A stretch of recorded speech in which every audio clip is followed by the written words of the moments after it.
I Right. hope you're all well. Good. Yes. Okay. So tonight we have NU alumni Ryan Virtue. Right now he works for the Positive Coaching Alliance. He had joined there in 2018 as a partnership manager. He's responsible for prospecting, qualifying, developing, and closing partnership opportunities in the Cleveland area.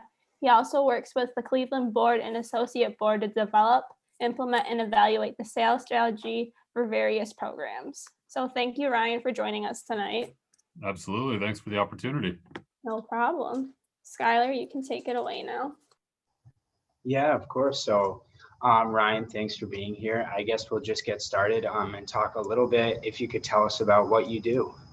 Yeah, absolutely. So I am now a regional partnership manager for Positive Coaching Alliance. And so it's a nonprofit organization that's focused on really leveraging sports as an opportunity to develop young people as better humans, not just better athletes. And so we center around positive youth development, social emotional learning integration, and using sports as a platform for continual personal development for athletes. And so I'm very fortunate that I get to work with a ton of professional franchises and their youth sports initiatives. I get to work with some colleges and some of the integration of mindfulness training and student athlete development within their student area, their student athletes. I get to work with a lot of high schools. I get to work with a lot of youth sports organizations, parks and rec departments, basically anywhere an amateur athlete's feet hit the field of play. We try to work there, and actually my territory through all this is expanded. So I now oversee the growth of our movement, not just throughout the state of Ohio, but also within Kentucky, Tennessee, Arkansas, Louisiana, Oklahoma, Texas, and New Mexico. So I get to cover a really wide territory. I get to work with a lot of incredible individuals who are passionate about using sports as a vehicle to develop people.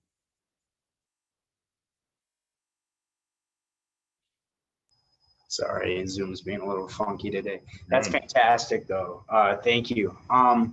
My next question for you would be, how did you end up finding yourself working for Positive Coaching Alliance and working in that kind of position? Yeah, that's a really good question, Skylar. And I ask myself that question frequently, but I love what I get to do. I would say the first thing, just to give quick background. So I was a student athlete at Niagara. I was a baseball student athlete. I'm Canadian, so I'm a horrendous Canadian that played baseball instead of ice hockey, and married an American girl, believe it or not, who played on the women's ice hockey team when ice hockey was there at Niagara. So we're really messed up and backwards. But when I finished, obviously having gone through the sport management program and had incredible people like Professor Gentile and a lot of people in the athletics department who really kind of took me under their wing. Um, I had just this significant appreciation. I've always developed a significant appreciation for the people who created the opportunities for me to grow and develop through sport. And that wasn't just within the athletics department at Niagara. That was obviously my last stop, but it really got me thinking about the volunteer board members and volunteer coaches that I had growing up, the parents that did all the little things behind the scenes to make sure we had a place to stay, make sure we had food between games, make sure, we got to where we needed to get safely. And the officials, and umpires that, made sure the game was fair and safe. And so I just developed this immense appreciation for everything that happens behind the scenes just to allow somebody like me to play a game that I love. And certainly being a sport management major amplified that, working in the athletics department amplified that. And so I just had this immense desire to pay it forward. And how do I create, similar experiences to what I had in terms of developing through sports? So I did that through the collegiate athletics space. And so I initially ended up with an internship with an organization called NACDA, which is the National Association of Collegiate Directors of Athletics. And then I ran out of my student visa, so I joked that I got deported. And I moved to Canada. I ended up at the University of Calgary, running all of their marketing efforts for their athletics department. And then I was the pitching coach for their club baseball program. Ultimately married my wife. We decided we wanted to move back to the Cleveland area. And so I ended up back at NACDA with a couple other stops in between, but in the nonprofit space. But ultimately, I was at NACTA for 7 years, and I kind of hit a point where I'm like, why did I kind of hit a bit of a roadblock in terms of my career progression. So I could have easily been happy to stay within that incredible organization, working with the incredible staff, working with the incredible membership that I got to work with. So I got to work with some of the best athletic administrators in college sports across the entire country. So all the hats that you see behind me are campuses that I've been to, or people I know that work on those campuses, or within those venues that have gifted them to me over the years. And so this is my memory wall. And so I loved what I was doing. I loved the impact that I was able to make on administrators. But for me to continue to progress within that organization, ultimately they were going to have to pay me more to continue doing the same thing. There just was not any upward growth momentum. And so I had to kind of be real with myself of, all right, I'm 30, what at the time I was 33. I'm like, am I ready to settle at 33 and kind of, sink into what I think my career could be in college athletics here within NACTA? Or do I want to challenge myself a little bit? And so I'm always one that's tried to challenge myself. And so I ultimately got to a point where I'm like, all right, if I'm not doing what I'm doing now, what would I do? And obviously that's a position that all of you are in right now as students, trying to figure out what your next step's going to be in terms of entering the career force. And so I ultimately started asking myself more questions around why did I get into amateur sport? It's not for the money, right? It's not for the glory. It's very behind the scenes, in the administrative space. So why did I do it? And I kept coming back to the pay it forward mentality. And so I started looking at the issues that we face in college athletics. And initially, because my background was more on the marketing, revenue generation, business side, I started thinking about, some of the challenges of the industry from a business perspective. And I kept thinking about it, and I'm like, that at the end of the day, college athletics does not exist because of the business aspect of sport, right? It exists because the mission of an institution of higher learning is to prepare people for life. The mission of the athletics department, therefore, is to prepare people for life through sports. So all of a sudden, all the revenue generation side of things kind of left my mind, and I started looking at the student athlete experience and student athletes and what is our biggest issue with developing young people through sport. And I kept running into the mental health conversation and seeing the mental health trajectory of our collegiate student athletes, and how frequent the episodes were coming up, how continual that was taking place, and how the numbers were going the wrong way instead of the correct way. And so I got to a point where I was asking a couple people within the NCAA, and specifically the athletic director at North Carolina, and Bubba Cunningham, said, hey, what are we doing in the collegiate space to get ahead of these mental health issues? So the NCAA is doing a lot from a mental health perspective, but mental health is reactionary, right?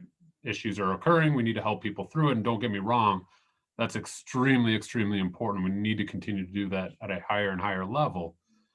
But to me, the biggest way of combating mental health is by taking a wellness-based approach to trying to get ahead of the issues that are continuing to come up within our collegiate athletes. And so I was loosely aware of PCA. And this is a little bit of a long-winded answer, Skylar, so I apologize, but I figured it was important to go through a little bit of the background that kind of got me to this decision. I was loosely aware of PCA and the holistic approach that they take to developing young people in the primarily youth and high school sports level. They do a lot of training for athletic leaders, for coaches, for parents, and then direct mindfulness stuff with athletes, and trying to take that holistic approach to creating a positive experience for kids through sport. And I'm like, I need to be a part of this. So ultimately I applied for 2 years worth of positions within this organization only. I was being very specific about what I wanted to do as a next step. I wasn't looking for a next step. I was looking for the next step and what I felt aligned with my purpose, and my personal mission, and what I felt I was supposed to be doing. And so ultimately I landed in the position that I'm in now. And it's obviously evolved over the span of 3 years, but yeah, it was a purpose move. It was what I felt I needed to be doing to serve others through sport more intentionally. So that's how I landed where I'm at. Don't apologize. That was a fantastic answer. That was awesome to hear all about that kinds of stuff. That's really cool and really awesome. So thank you for that. Yeah. My next kind of interesting question is, what do you think of your experience, and I guess of all of your experiences leading up to where you are now, or maybe now, what do you think what do you think are some of the most difficult things that you've come across, or maybe kind of like roadblock situations you found yourself in? Yeah. And what have been some of your best moments working in what you do? That's a great question. And it's funny, I'll start kind of back when I was where you guys are as a student. I would say one of my biggest roadblocks was kind of my unwillingness to get uncomfortable. So when I started looking at, and I'll say the thing that really launched me down this athletic administrative path was a conversation, Professor Gentile, you probably remember Michelle Schmidt, who was the sports information director at the time. She sat down with me sophomore year on a road trip with the baseball program and asked me what I was going to do with my sport management degree. And I had no idea. I was not going to lie. I was a meathead. I'm like, I'm going to play baseball. I'm playing Division I baseball. I'm going to keep playing baseball. And she's like, well, you might want to start thinking about a backup plan. And so she said, why don't you come intern with me in the athletics department in sports information? And Lauren, I know you're doing that, which is fantastic. And so I'm like, well, I don't know anything about sports information, so let me find out. And ultimately, I decided that wasn't for me, but she introduced me to Bill Morris, who was our associate AD of business development at the time. And he ended up creating an internship to allow me to manage all of the business travel expenditures and track all of that for the athletics department. So it gave me a really unique perspective of the business side and what goes into the travel planning and all that kind of stuff. And I created the visitors guide for incoming teams and all that kind of stuff. And so it was just a great experience. And, it again pushed me out of my comfort zone to start a little bit. But then, as I continue to progress, I thought about what I wanted to do. I thought about the marketing side. I ended up taking over the end zone as the student section and really built that. And again, was kind of like in my comfort zone. I knew all the student athletes as a student athlete. So it was something that was easy for me to kind of get people fired up about going to a game. And then I remember this as a specific defining moment in my self-confidence. We had Professor Gentile, I don't know if you remember Ryan Hasenauer, but he was the on-court MC at basketball games. He was the purple suit guy. And he was stuck on the other side of the Grand Island Bridge and couldn't get to a basketball game that night because of a snowstorm. And so we had no on-court MC. And at the time, Glenn Hoffman was our associate AD of external. He said, Ryan, you've got to be the guy to take the mic. And I'm like, there's no way you're going to get me on the court in front of all these people with a microphone in my hand. There's zero chance. And he said, Ryan, you know half the people in the building already. He's like, why don't you just take it, do it? I need you because you're the only person that I think can do it. And so I don't know why I said yes, but I said yes. And I walked out on the court. I'd never shaken more in my entire life. I pretty much blacked out, I think. I don't know what came out of my mouth. I just remember the crowd going nuts. And I came off the court and he was like, Ryan, that was incredible. You've just earned the opportunity to do that at every single home hockey game moving forward. And you're going to be our backup for all basketball games moving forward. He's like, I didn't know you had that in you. And so that was the first, really pushed me out of my comfort zone, not a public speaker. And it's funny because it was at a time where I was taking a public speaking class at Niagara as one of my electives. And it kind of all came together. So that was one of the biggest things that I definitely learned was, my limitation that I put on myself based on my comfort level was the biggest roadblock that I had to overcome. And once I got through that, it was amazing how much my confidence just grew from there, and just kept growing. I would say the second roadblock for me was probably that I was a little intimidated, I think, to ask Professor Gentile, and Dr. Davis at the time did such a great job of incorporating people outside of the Niagara world that were in the sports business world to come in and address our classes. And I had it in my mind that they were up here on this pedestal in a position that I eventually wanted to get to or potentially get to, and that I was just this lowly student. And so I was terrified of asking questions at the time of these people who were coming in and speaking. And so again, created my own roadblock and eventually got over that, started asking more questions, started reaching out more. My network started to expand, and then naturally progressing in professional development for collegiate athletic administrators. I just continue to do it, and I continue to do it to this day. And so being able to feel comfortable asking questions, getting to know people in positions above you was a very, very important lesson for me to learn. And I know Dr. Rohde would say this, and Professor Gentile would say this.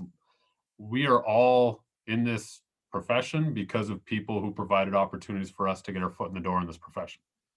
And everybody that's in now my seat, in their seat, we will reach out and we will support any student, especially within our alma mater, that we can. And so I highly encourage everybody to take a look at that.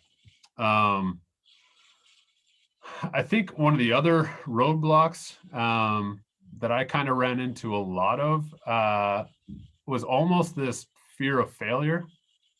And especially as a young professional where I felt I had to prove myself, right? And I know I was working with athletic administrators, and I'm going to jump to specifically at NACDA because we were hosting events for people who host events for a living. So we had this really high level of expectation of performance and of almost perfectionism within that role. And so if you made a mistake, you were going to hear about it. And so I kind of developed a little bit of a concern of mistakes as I progressed. And obviously, and we know this in sports, right? And in sports, if you get nervous, it makes you more tense. It makes you think more. It makes you less relaxed and less able to perform at a high level. And that's what it did for me mentally as well. And so I second guessed a lot. Every time, it's as simple as it is, every time I had to draft an email to go out to the entire membership that I was serving, I probably stared at that email for 2 hours the night before the day I had to send it, to make sure I had like every little word, everything correct. And it was a huge roadblock to success, because I was spending time doing stuff and not trusting myself where I could have been using that time elsewhere to better myself. And so that was a really huge piece as well. So, Skylar, I think that was kind of the first part, talking about just some of the roadblocks of my career. Awesome. Does anyone else here have any specific questions maybe for Ryan? Do you have a favorite memory from Niagara? Oh man, a lot. I don't know. Yeah, Professor Gentile is my professor. Yes. No, a lot, honestly. I would have to say I married a Niagara girl. I would have never met my wife if it wasn't for both of us being collegiate student athletes. And we started dating sophomore year of college. We dated all through college pretty much. And so without a question, that's my top memory. Now I've got a 5-year-old and a 3-year-old, and she's my sugar mama. I'm not going to lie. I work in sports and nonprofits. So I love that we're talking on International Women's Day. So Dr. Rohde, Paige, Lauren, happy Isabella. Happy International Women's Day. But no, I mean, definitely one of my fondest memories. I had a lot of memories just with my teammates. I think one of my favorite memories as an athlete specifically was senior day. My senior day, I had the start. I was a pitcher. I had the start and ended up carrying a no-hitter into the 8th inning. And I say that not because I take pride in the no-hitter. Why that was such a big memory for me is because my catcher was a fellow senior in James Nicolaides who didn't get a ton of playing time, but we worked together all the time in the bullpen, and he was a great sounding board for me throughout my entire career. And I got to throw to him for that senior day. And so that, with my family being there, and it kind of hit me pre-game where I'm like, wow, again, that appreciation, that attitude of gratitude.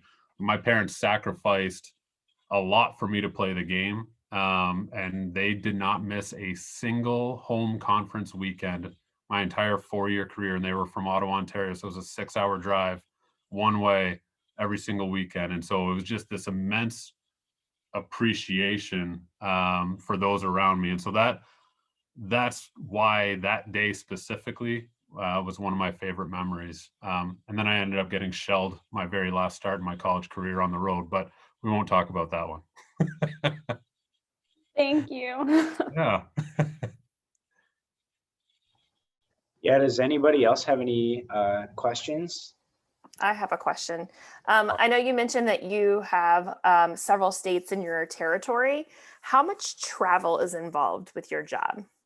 Good question. So pre-pandemic, I was really only overseeing the Cleveland chapter, which covered Northeast and Central Ohio. So I was on the road quite a bit, but it was all primarily local travel. So I could go and come home. I might spend a day in Columbus area before coming back, but it was all day travel.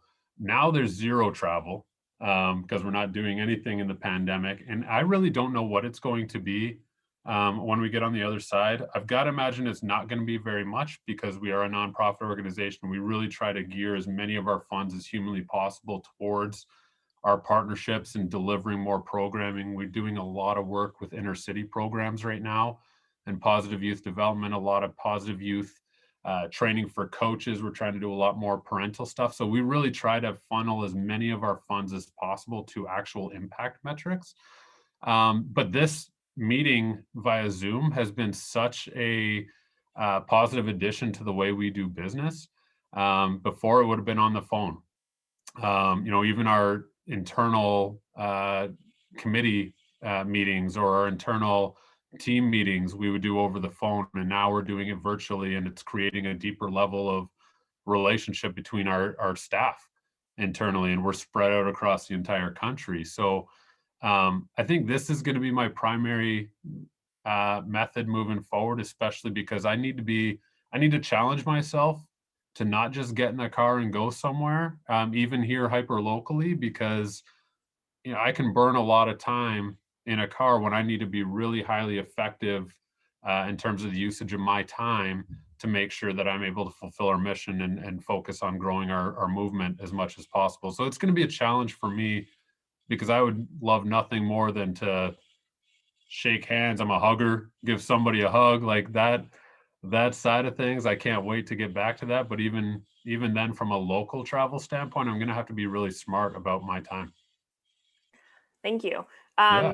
Based on what you mentioned, can you tell me a little bit more about what you train coaches to do? What kind of training do you provide them? And is there any kind of certification or anything that goes with that? Or is it just training in general? Yeah, great question again. So we do have certification. So we train coaches to be what we call ultimately a double goal coach, which is goal one, you want to strive to win.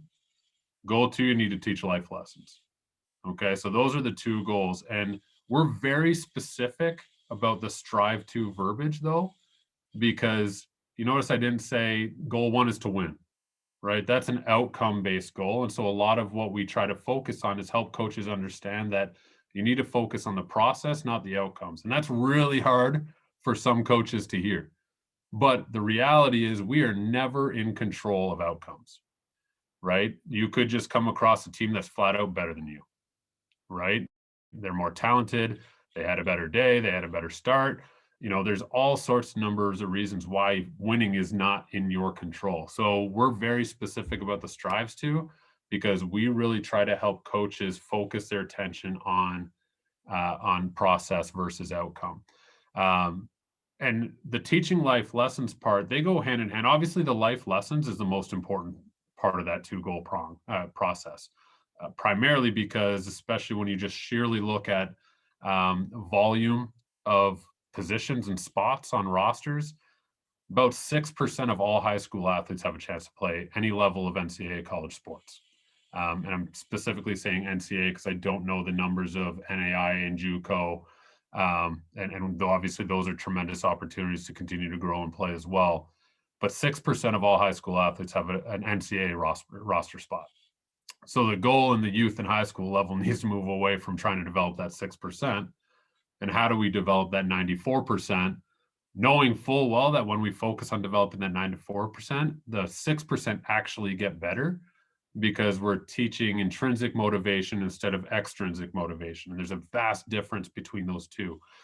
So we do a lot of, it really is sports psychology meets general human psychology meets organizational behavior to make sure there's structure in place to successfully implement these types of practices, and then really meets practical advice and and actionable items that they can implement.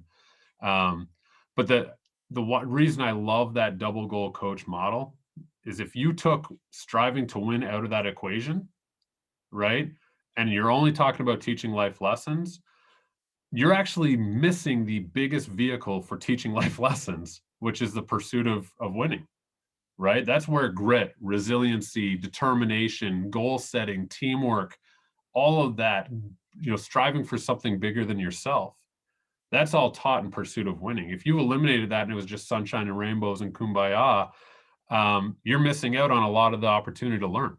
And so those have to go hand in hand. On the flip side, if you eliminate the life lessons, that's when you get the win at all cost culture that we're trying to combat every single day.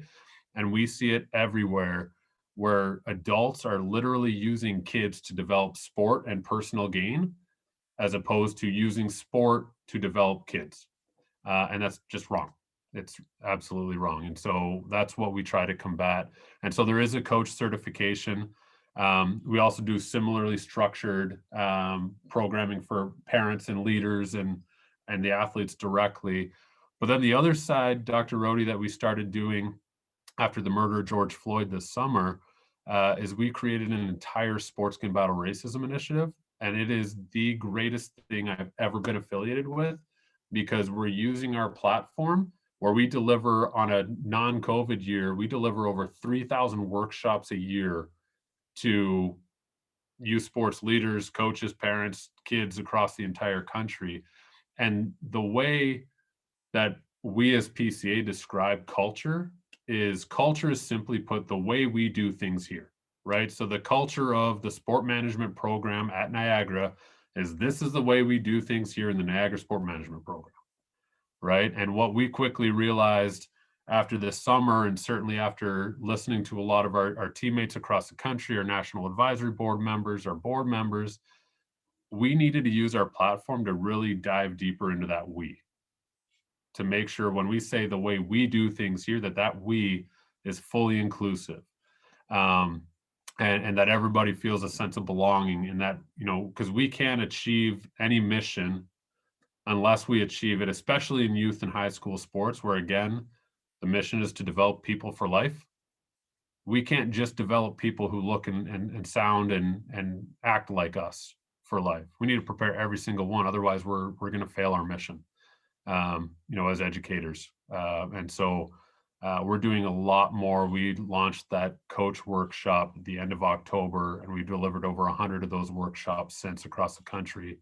And that's growing and expanding. And actually just today, here on March 8th, we launched a student athlete version of that workshop as well, to create some common ground to build off of and have deeper level discussion and ultimately lead to action. So that's the coach aspect of what we do. Oh, no, that's awesome. You mentioned the race part, especially after last summer. Is there LGBTQ plus inclusion discussed in some of these trainings and stuff as well for the coaches? Because like, I know right now there's been a lot of push against trans athletes at the high school level. And I just wasn't sure how that was translating into some of the different trainings that you guys are doing. That's a very serious conversation that needs to happen as well. We have focused primarily our attention on anti-Black racism thus far, but the way in which the programming has been structured, it can definitely apply to any underserved community, underrepresented community, any discriminated against community. We have not specifically created programming to address the LGBTQ community yet, but I've got to imagine we're going to be going down that path at some degree. We just released a couple weeks ago a statement around the issues that the Asian population is seeing in terms of racism right now, and how prevalent that is being. And so, we're still focusing because there's so much. It's really sad because there's so many layers to racism and discrimination in this country. And I shouldn't say just this country because it exists in Canada too. But, we're trying to tackle some of the most important, I shouldn't say most important because then it sounds like the other areas are not important, but some of the biggest areas of immediate need and not just need, but impact. There's a lot more people who are open and willing to have conversation right now, and we need to capitalize on that to continue to open doors and open minds to continue to progress. So we are not specifically doing anything for the LGBTQ community through our programming, but I certainly hope there's an opportunity to position that. I will say that I'm fortunate to be on the associate board for the Greater Cleveland Sports Commission. And we've been doing some work for the LGBTQ community. We just did a series, this was back before the holiday, called Out Competing, where there was actually a 3-video series about transgender athletes. And it was an incredible series to be able to view. And it just, again, expand personally my knowledge of underserved communities. Because we need to. And at the end of the day, anybody who's in a leadership position, I don't care what level it is, I don't care whether it's in college, high school, youth, whether it's for men, for women, we're all extremely limited on our ability to serve others based on our own perspective and experiences. And so we need to all in leadership positions broaden significantly our perspective. We can't obviously always expand our experiences that led us to this point, but we certainly need to expand our perspective to make sure we have a deeper level of understanding.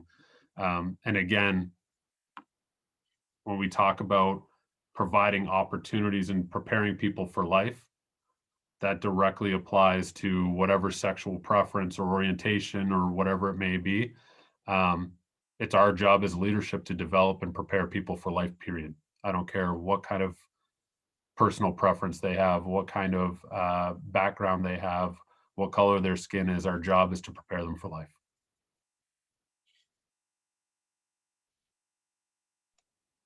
Hey, Ryan, you are in an area of sport that our students don't often think of or think about. We don't get a lot of incoming students that say, I want to work in youth sport or sport for development. Mm-hmm. First of all, can you give kind of like an overview of the scope of youth sports in this country, and then how, if a student is interested, how do they get involved? What's the attributes they should bring to that industry, and what does that industry need? Yeah, the great question. In terms of scope, I wish I had a direct answer for you, because I'm in the process, especially with my expanded area, where I'm really trying to get a full grasp of our total addressable market in the areas that I'm in. And what I mean by total addressable market is how many schools are within my territory, either private or public, how many parks and rec departments, how many little leagues or youth baseball organizations, how many. So I'm trying to get that scope, and I don't know what that answer is within my own territory yet, let alone the entire country. But what I can tell you is there's over 6 million coaches, youth coaches in this country. So it is expansive, and it covers obviously a wide range of high school, youth, parks and rec. So it covers a significantly wide range. In terms of opportunity, there's a lot of different opportunity depending on where you go. I mean, certainly from if you're somebody who's interested in specific sports, there's competitive travel programs and clubs and indoor training facilities and all that side of things. So there's a lot on the administrative side that needs to go into creating those opportunities for programs. The parks and rec space is a huge area for employment opportunity, and it's an area where there's a significant amount of turnover in leadership positions. And I would say high school athletics director role, middle school athletic director role, same thing. There's a high rate of turnover within those positions. And so those are frankly areas of employment within the sports field that I didn't really tap into or think about until I made this transition to PCA 3 years ago. I was still kind of pro college, what you see on TV, right? What you see on TV is what you equate to as career opportunities. And there's a ton of other opportunity. And to get involved, I mean, first of all, we're always looking for youth coaches. That's a great way at the grassroots level to get involved and get to know and understand the environment, especially if you have a desire to work within it. There's always volunteer opportunities to serve on boards of directors. And that's honestly something that I wish I could have done when I was younger, is serve in one of those capacities, because it gives you a really good overview of the internal operation of an organization. And obviously the numbers might be a little bit different. You might have a couple more zeros on the back end when you talk about a college program. There might be a few more zeros on the end of it when you talk about professional. But in terms of what they need to do to provide opportunities for athletes to play, it's similar, it's just scalable. And so I think that it's a great opportunity to expose yourself to some of the back end workings of some of those organizations. Yeah, thank you. One last thing. A couple weeks ago, we had Mike Medici. Love it. On the program here, and he was a baseball player too. And when he got to Niagara, his career goal was the same as yours, which was to play baseball. And you both found your way. One of the things that we have struggled with over the years is having athletes in our program, because of the experiential piece, the 800 hours. And if I'm not mistaken, we reached out to you and who was the coach at the time? Didn't we take you to the NBA All-Star game, I think? No, so I went to the NFL Experience down in South Florida. Where was it? Or in Orlando. And it was, I remember I was going back to one of the roadblocks that I mentioned about, my fear of asking. I almost said no before I even asked the question about going on that experience. And I knew I was going to have to ask my coach. And in my mind, I'm like, I'm a D1 athlete. Like, I need to fulfill my responsibility. And it was going to be a short period of time away from my team, right leading up to the start of our season. And so I ultimately asked, it was Chris Chernisky was our head coach at the time. So I asked Coach Ski, I said, hey, I have this opportunity. I think it's going to be huge for me to build my resume. I mean, I probably practiced asking him in the mirror, I don't know how many times before I had that conversation, before I built up the courage to ask him. And he was like, Virtue, you think this is going to help you get a job when you leave Niagara? And I'm like, yeah, I think it would be a great resume builder and a great experience. He said, then why are you even asking me?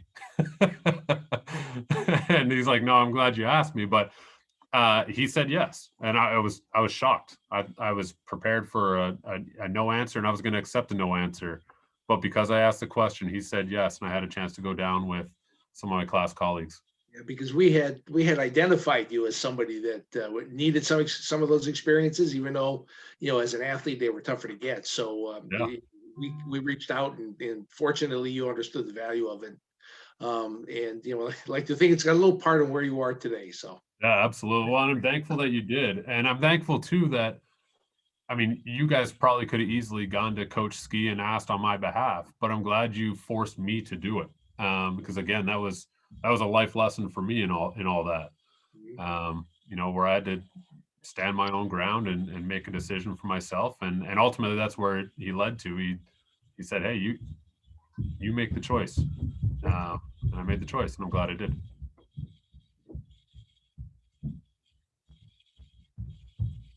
I have a question. It's kind of a short one, but Yeah. I know you talked about like you really wanted some type of challenge, still you want to challenge yourself, and that's why you kind of like moved jobs. Like, was this job like what you imagined when you wanted to challenge yourself, or do you think there's like something even more? I love that question. I'll never forget when I first started with PCA. I was hired for the partnership manager role. About a month and a half to 2 months in, our chapter executive director who hired me left. And I didn't realize, but our chapter at the time was in not strong financial position to rehire that position. So I basically ended up assuming a lot of those, I shouldn't say all of those responsibilities. We had an interim executive director that was based out of the Denver area that kind of filled in, but ultimately I was the only boots on the ground. Fast forward another 2 to 3 months. I think it was about 2 months. Our partner support manager, who's the implementation person with our partner organization, she left. And so literally I was sitting there trying to figure out 3 different jobs. And I'm like, okay, well, I wanted a challenge. This isn't what I envisioned. But it's, looking back, one of the best things that could have happened, because it really forced me. There was a brief moment where I looked in the mirror. I was like, what did you do? What did you do to your career? And then I asked myself, I'm like, why? Why did I make this move? And when I asked myself that question, the answer didn't change, right? The whole reason I made that transition, it was not for me personally. It was because I believed in the mission and the purpose and all that side of things. And so I got through that pretty quick. It was a very short conversation with myself, and I just figured, hey, I need to push forward. I can honestly say now, 3 years later, that going through that was probably one of the best things that could have happened, because it forced me to learn basically the ins and outs of our chapter operation within a very, very short window of time. And so it got me to a point where I knew in my mind what I needed to do to progress to really build the chapter the right way. And so we ended up actually, pre-pandemic, we were at 201% of our partnership goal.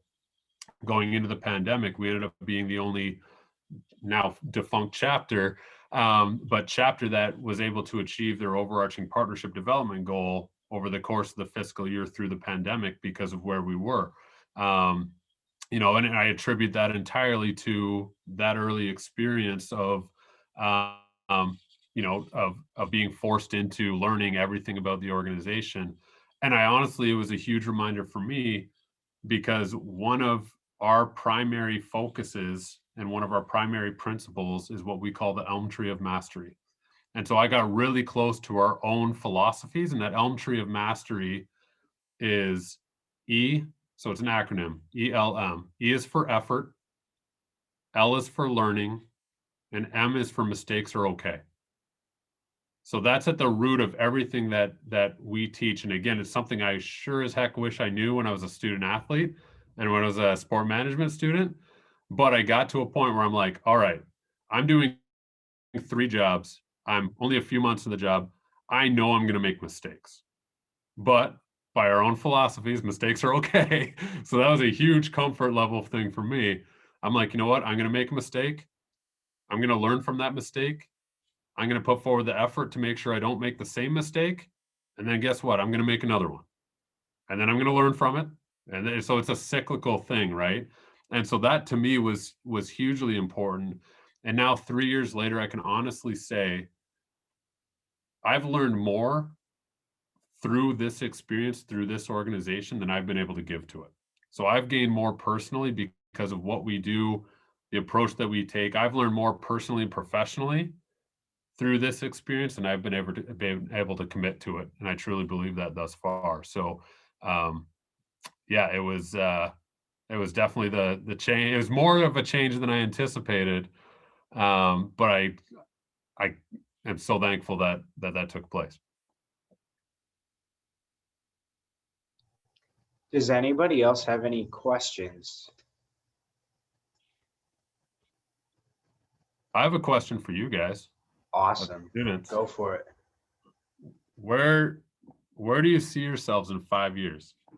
This is a loaded question. I'll go first. Retired and on the beach. Got it. On the golf course. I love it. I'll go, I think. So I would like to continue my education and get my master's, I think, and being an SID in some college, preferably a school with hockey, I'd say. Nice. Love it. I can go. I mean, I'll just be finishing up school, so probably going to get my master's too, but I'd still be in school for another 2 years-ish, so school. Yeah, you got so you're a freshman, Paige? Yeah. Thanks. There you go. Well, I'm glad that you're jumping on opportunities like this. That's a testament to you already. Skylar, what you got? Yeah, I was going to say I'll probably be going for my master's somewhere and hopefully have some sort of grad assistant position. And then I'm not really sure, but I'll take care of that kind of business, and then we'll see what happens, I guess. Yeah, that's good. I'm trying to be flexible. So I love it. I love it. Well, and I asked that question for a couple reasons. One, because you're going to hear that question probably throughout the entire first half of your career. And so it's something to seriously consider and continue to think about. But I say it also because I still to this day do not have a good answer for that question. And I say that entirely because I really look at, to me, that question is very outcome based. Right. So I hate even asking that question, which is why I got to ask it today. But no, I hate that question because to me, it's very outcome based. I mean, when I was your age, I'm like, you know what? It might not be 5 years, but I see myself being a college athletic director one day. And then I continue to learn and grow and go through the process. I'm like, you know what? I don't want to be a college athletic director, at least at the Division I level. Now, would I say it's completely closed? No. Could I eventually see myself getting to that position? Yes, potentially, but I feel like I've got a more understanding of why I love college athletics, that I would be very specific about the area of college athletics that I would pursue an opportunity like that. So I don't want to say no, because I'll never say no to where I'm going to be, because I really didn't think I'd be here where I am now, serving a nonprofit organization in sports and doing what I'm doing. But the other reason I say that too is I will say this is going to get somewhat dark for a second, but I say it's a personal experience that was a huge life lesson for me. I had in my mind from, I don't know how young, that I was going to be a young dad. I had a goal. The one outcome-based goal that I had in my entire life was I'm going to be a dad by the age of 30. Age of 30 came, we had tried for 3 years, that didn't happen. And I say that not because I want sympathy or anything like that. I say that because that was probably the first time where I've ever set out for a goal that was not a controllable goal, that was purely outcome based, that I had absolutely zero control over. And when I didn't get that, it sunk me briefly. And it was the most overwhelming, my 30th birthday was the most overwhelming moment of my entire life. And fast forward to just before my 31st birthday, I was blessed with my first son. And so I say that just because you're going to have things that come up in your life that are 100% out of your control, right? That you can't do anything about. It's going to be personal. It's going to be professional. I know we're talking a lot about professional today too, but don't sacrifice anything personally for professional gain, in my opinion. There's a lot of people that pursue career success because they feel career success and outcome-based goals like, having a certain amount of money that you make each year, being able to drive a certain car, being able to live in a certain house, being able to have a certain job title, right? We look at those as sources of happiness, right? And I think you find over the course of your life that if we know happiness is our end goal, why don't we just pursue happiness and skip all these other steps to try to get to these positions that we think are going to make us happy? So I just encourage you guys to really look at that, and because there's going to be outcome-based goals that you're going to have that are going to be completely unreachable for reasons outside of your control, right? And if you focus on those types of things, you're potentially setting yourself up for heartbreak. And so I just encourage you to continue to focus on, again, process-based goals, right? Things that are going to make you happy as you continue to progress in your career. And certainly everything, if you do things the right way, things fall in place. I'm a huge believer that everything happens for a reason. Flash forward, I have 2 boys now, ages 5 and 3, and they are the best part of my entire life. And when I was working in college athletics, I would not get to enjoy the time that I get to enjoy with my kids right now. And so I'm a huge believer that everything absolutely happens for a reason. And so pursue happiness as opposed to pursuing outcome-based career success goals. You may, a lot of you may have heard this. I've had 3 separate careers. So I tell incoming students, I tell our students, keep an open mind. You never know what you're going to like. Yep. You never know what present, like you found out in your career. And we make 17, 18, 19-year-old people decide what they want to do for the rest of their life. Right. I had a fascinating thing happen to me just today. I don't was Jamie Wallace in school when you were there? I don't know if you remember him. I don't know that name. No. He was a commuter. His father was, at the time, athletic director at Niagara County Community College. Now he's the town of Niagara supervisor. I had a medical procedure today. Guy walks in, he's going to start my IV. He's got a mask on. I said, "You look familiar." It's Jamie Wallace. All right. He was a sport management major. He has a sport management degree. I said, "What are you doing here?" He said, "I decided I want to be a nurse." So I went back to school and he became a nurse. So he's there, he's going to start my IV, and he's got this needle. I said, "Wait a minute." I said, "Did I treat you all right when you were in school before you stick that needle?" Yeah, right. There's a situation where there's a guy, his father was doing that. He thought he was going to do that. And then somewhere along the way, he just decided that this is what was going to make him happy. And that's so interesting stuff. So real question is, how's your arm feel? I told you, he did a great job. I told the people there, I said, nothing I taught him prepared him to be working in this place today. Yeah. I love it. That's true. I mean, everybody has a completely different path. I mean, yep. My wife started in marketing and kind of went down a path. She thought she wanted to work in sports, pivoted off of that to business, and now she's leading a lot of business travel initiatives across the globe and working with some of the biggest brands in the entire world. Ask her as a college student athlete and student if this is where she was going to be, zero chance. And certainly there's people who stick to their plan, right? And there's nothing wrong with that for those that pursue that angle, but just be prepared to pivot. Yep. Great job, Brian. Thank you. Yeah. Are there any final questions? I do kind of want to be mindful of everyone's time. I know we're getting towards the 8 years, so anything else? Thank you very much. Anyways, Ryan, thank you so much for coming on. I really appreciate it. Thank you very much. Yeah. Do we have any administrative things to go over today? I have a couple things on the slides that would be super, super fast. You are more than welcome to sit and watch, Ryan, or you can I would head love out. to, It's up actually. to you. I want to So see what you guys got going on. I'd love Sure. to. I'll share my screen again real quick. Let's see. All right.